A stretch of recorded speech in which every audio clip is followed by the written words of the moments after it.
বৈষম্যমূলক pay scale ও pension স্কেলের প্রতিবাদে কর্মবিরতি পালিত হবে খুলনা বিশ্ববিদ্যালয়ে। এ বিষয়ে আরও জানাতে খুলনা থেকে সরাসরি যুক্ত হচ্ছেন সহকর্মী প্রবীর বিশ্বাস। প্রবীর, কর্মসূচি কখন নাগাদ শুরু হতে পারে এবং এ বিষয়ে সেখানকার শিক্ষকরা আসলে কি বলেছেন, কি জানতে পেরেছেন আমাদের জানান। সিলন ফ্যামিলি ব্লেন্ডের কড়ালিকার আর সতেজ স্বাদের পারফেক্ট ব্লেন্ডে স্বপ্নেরা মেলুক টানা। দুটো বিশেষ হওয়ার এক হচ্ছে তারা আজ থেকে কর্মবিরতিতে যাবে, কোনো ধরনের কাজকর্মে দাপ্তরিক, একাডেমিক অথবা অন্য কোনো কাজে শিক্ষকরা অংশগ্রহণ করবে না। সেটি কিন্তু সকাল 8টা থেকে শুরু হয়েছে এবং আমাদেরকে জানানো হয়েছে তারা কোনো কাজেই অংশ নেবে না। অপরদিকে কাজে অংশ না নিয়ে যে অবস্থান কর্মসূচি বিষয়টি থাকে সেটি আসলে 12টায় শুরু হবে, 12টা থেকে 1টা।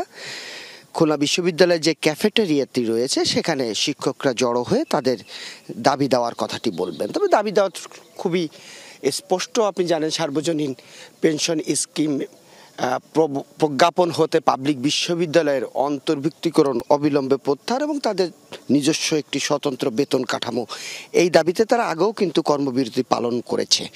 আরেকটা জিনিস বলি যে দেশের যে 35টা পাবলিক বিশ্ববিদ্যালয় রয়েছে তার ভিতর খুলনায় 3টা শুধুমাত্র খুলনা বিশ্ববিদ্যালয়ই নয়, খুলনা বিশ্ববিদ্যালয়ের সাথে খুলনা প্রকৌশল ও প্রযুক্তি বিশ্ববিদ্যালয় কুয়েট, একই সাথে খুলনা কৃষি বিশ্ববিদ্যালয়, তারাও কিন্তু সকাল থেকে কর্মবিরতিতে রয়েছে।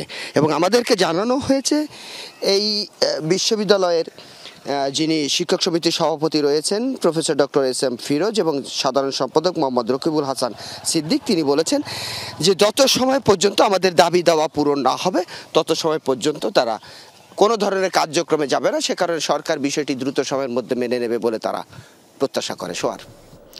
প্রবীর, ধন্যবাদ আপনাকে খুলনা বিশ্ববিদ্যালয় থেকে যুক্ত হওয়ার জন্য।